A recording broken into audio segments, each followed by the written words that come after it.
As couples decide to have children later in life, they're finding it harder to have babies, and a huge infertility industry has grown up around the world offering assistance with reproduction. But in addition to age, research at Harvard School of Public Health in Boston is suggesting that lifestyle factors, such as what women eat and how much time men spend in front of the television, could be important too.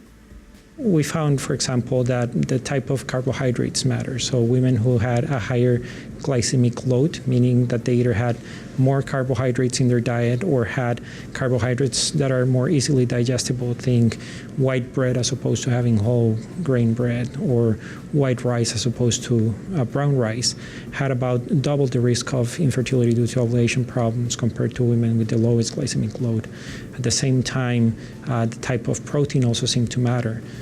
So women who had a higher proportion of their protein intake coming from vegetable sources such as beans and nuts as opposed to animal sources of protein also had a lower risk of infertility. Do you think it's cause and effect? I think it is. I mean, the difficulty with this is that there's not very many studies that have been able to replicate it because there's no data on studies that have information on both diet and fertility. And has anyone done a trial improving the diet of women who are failing to produce eggs to see whether that changes it? Not that I know of yet. And of course, the poor diet could reach the end of the line, and changing the diet at the end of the line might not change things. It might be a different question. What we found is that independently of a woman's body weight, how heavy a man is actually matters as far as the take-home baby rate. So men who are... So this is even with intracytoplasmic sperm Exactly. injection and whatever, all the other technologies that are used. Regardless of all the other technologies that are used. Something is transmitted from an obese man through the sperm. Through the sperm that decreases the effectiveness of assisted reproduction. So men who are obese are less likely to father a pregnancy even through assisted reproduction than normal weight men. What we think may be going on is one of two things, or both. First is scrotal temperatures. So even though people haven't looked So sitting in front of the television warms up your scrotum? Exactly. So people haven't looked at television before specifically, but there's other people who have looked at sedentary occupation, so sitting in front of the computer all day and that kind of thing. And they've measured the temperature of the scrotum of men who sit in the front of the computer screen all day versus men who are out and about working on a less sedentary occupation.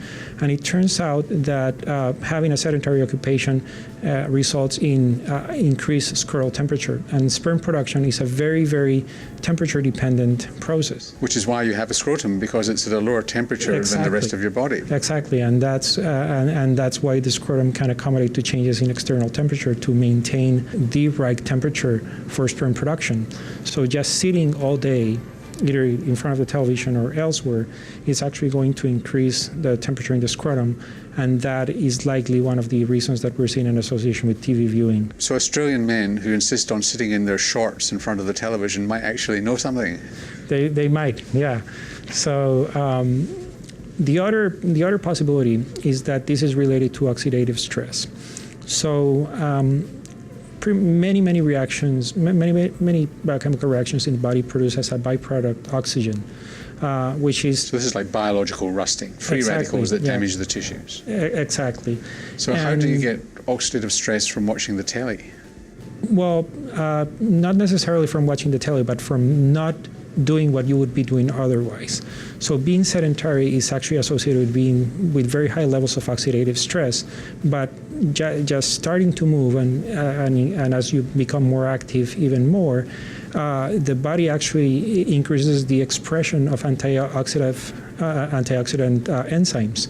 So exercise in a way acts as an antioxidant by increasing the expression of some antioxidant enzymes, clearing away oxidative reactive oxygen species.